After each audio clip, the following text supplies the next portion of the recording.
Pendapat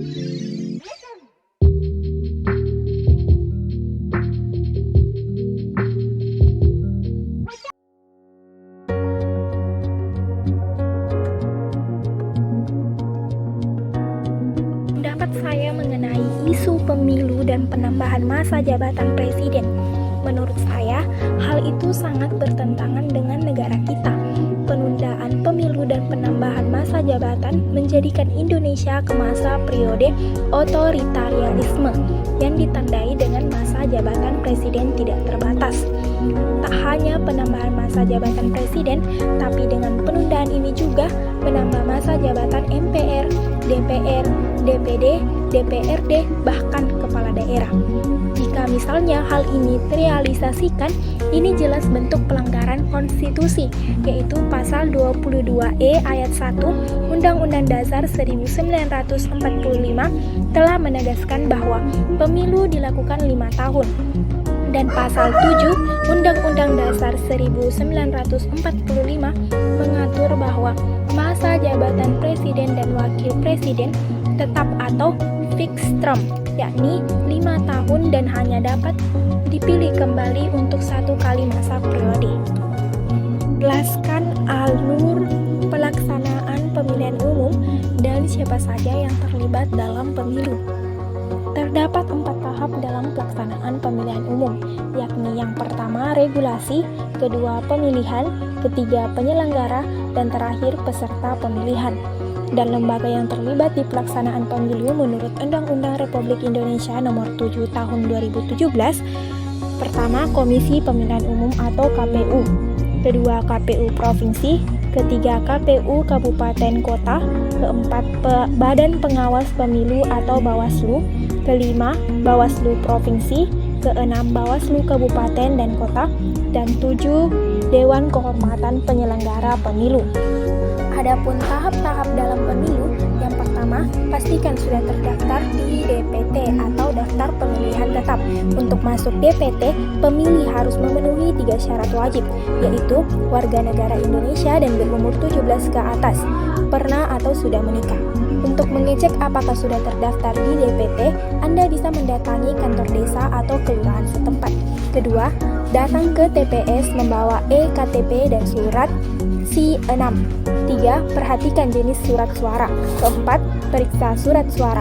Sebelum Anda mencoblos, Anda harus memeriksa kembali kondisi surat suara yang diterima.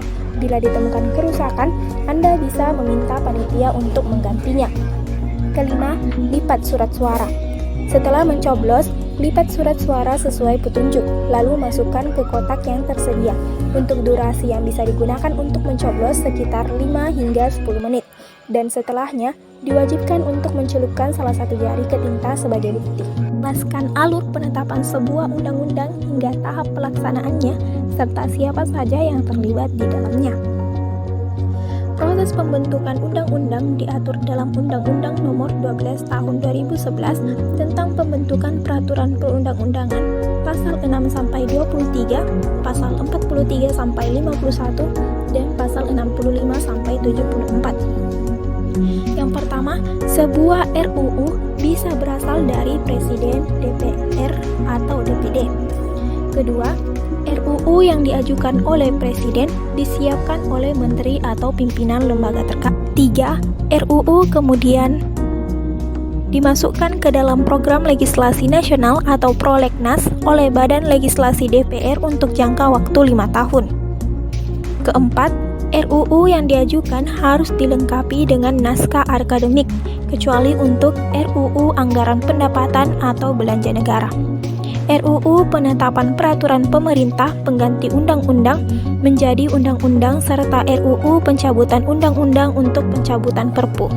Pimpinan DPR menggunakan adanya usulan RUU yang masuk dan membagikan ke seluruh anggota dewan dalam sebuah rapat paripurna. 6.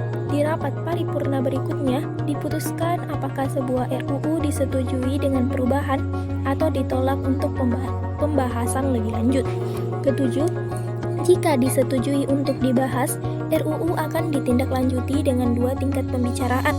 8. Pembicaraan tingkat pertama dilakukan dalam rapat komisi rapat gabungan, komisi rapat badan legislasi, rapat rapat badan anggaran atau rapat panitia khusus.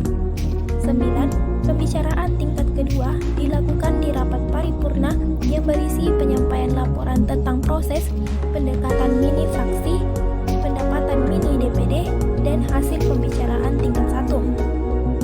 10. Apabila tidak tercapai kata sepakat melalui musyawarah mufakat, keputusan diambil dengan suara terbanyak. 11. Bila RUU mendapat persetujuan bersama DPR dan wakil pemerintah, maka kemudian diserahkan kepada Presiden untuk dibubuhkan tanda tangan.